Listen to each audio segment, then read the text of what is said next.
person. You see, these people knew that before you can enslave or exterminate human beings, the first thing you have to do is depersonalize them, dehumanize them, semantically destroy them before you physically destroy them, make them into something less than human persons. And that's exactly what they did then, and that is what is being done now. Not a person, indeed. There are over 100 biblical texts that make it very clear who they are. Listen to the personal pronouns. Thou didst clothe me with skin and flesh. Clothe what? It? Me with skin and flesh. And knit me together with bones and sinews. The Lord hath made you, who formed you from the womb, and will help you. Behold, I was brought forth in iniquity. I was brought forth, and in sin did my mother conceive me. Or of Jeremiah, before I formed you in the womb, I knew you. And before you were born, I consecrated you. Consecrated you. We don't consecrate an appendix, a tumor, but a person. And when Elizabeth heard the greeting of Mary, the babe leaped in her womb. It's interesting, you never hear a woman say that the fetus inside her leaped with joy. It's always the babe. And the Greek word is brephos. The babe in the womb is the brephos. And what does that mean? It's the same term that was used to describe Jesus, the babe, lying in a manger, clothed in swaddling clothes. That is a baby. Not a tumor, but a baby.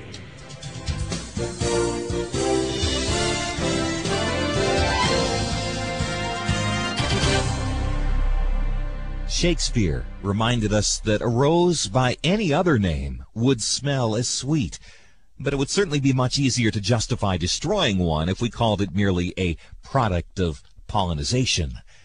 Dr. Kennedy returns to help dispel more of the myths of abortion after a short break. The fact is, after the frenzy of the early abortion battles, many Christians have lost interest.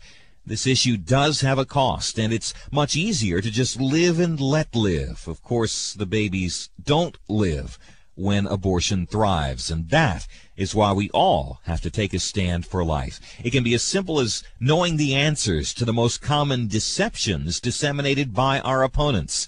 And that's why Dr. Kennedy wants to send you a copy of his booklet, Truth for Lies. It provides logical and biblical answers to the top 10 abortion arguments in simple, easy-to-master terminology so you can make a difference in the lives of our tiniest victims. We'll send your copy when you give a gift to support the ongoing ministry of Truths That Transform. Call 1-800-229-WORD. That's 800-229-9673. Or log on to truthsthattransform.org. And if you've never contacted us before, we will send a copy at no charge to welcome you to our family. And now let's rejoin Dr. James Kennedy.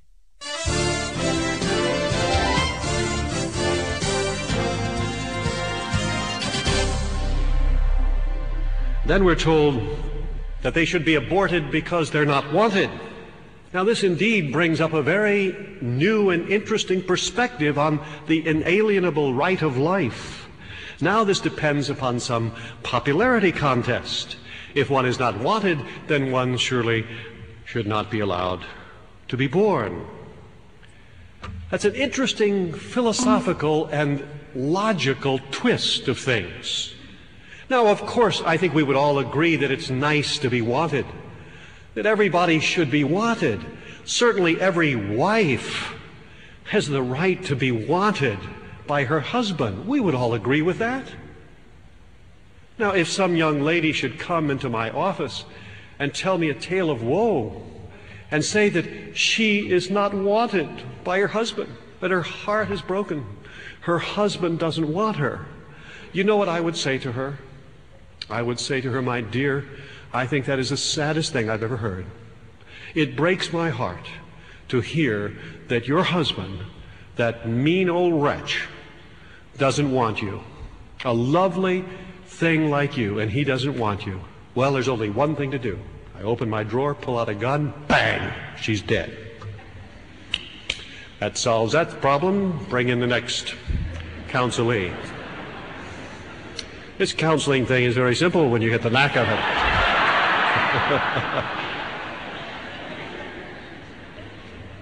I mean, but does that not follow? If her husband doesn't want her, then there's nothing to do but to kill her. That is so ludicrous, so absurd, so illogical as to be virtually irrational. Except that there are millions of people going around saying it. Not wanted. Of course, in the case of the baby, it's just also, it's not only irrational and insane, it's also a lie. There are 1.5 million abortions performed every year in this country. There are 2 million couples looking for babies to adopt that they can't find. Many adoption agencies have had to close down because of a lack of babies. They're all in the incinerator. Couples have had to wait 5 and 10 years to get a baby. On the black market today, there are babies that are selling for $35,000. I want to tell you this. Nobody spends $35,000 for something that they don't want very, very much. They are wanted. And then we're told that because they are not wanted, they will be abused. Well, they won't be abused if they're adopted by people who do want them. But of course, there again is a lie involved in here. We're told that the basic reason for child abuse is that children are not wanted. And yet studies have shown that the vast majority of children that are abused were wanted and planned. Another one of the lies. Then we're told about the fact that a woman has a right over her own body. And that is supposed to be so self-evident as to immediately end the discussion. Well, my friends, what shall we say about that? My response to that would be, of course, a woman has a right over her own body. Who would dispute such a fact? Now, we should point out that that right is, by law, limited. She doesn't have the right to commit suicide. That happens to be against the law. But within reason, she has a right over her own body. The statement is true, but it is totally irrelevant. Because that baby within her doesn't happen to be a part of her body. The same 60 prominent physicians, including 2 presidents of the American College of Obstetrics and Gynecology, said this also, quote, "A human ovum fertilized by a human sperm produces a biologically identifiable human embryo. It has separate and unique genetic information and biological material. Every cell in a woman's body has exactly the same 46 chromosomes and exactly identical thousands of genes in those chromosomes. Every single cell is identical in that way except for the cells in that baby.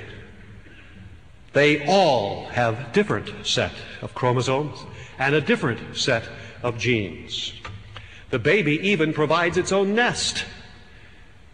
Many people don't realize that the baby is the one that creates the placenta. It is the baby that produces the umbilical cord.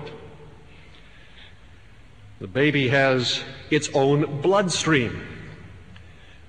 May have a different blood type, produces its own blood. In half of the cases, the baby has a different sex. That's interesting. If it's part of the woman's body, the woman is part male in some cases.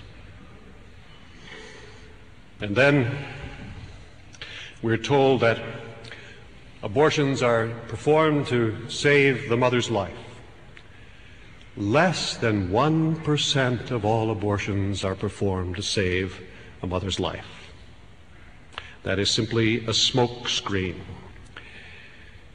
Then we're told about, and of course, when you're delivering a child to save a mother's life, the doctor is doing something altogether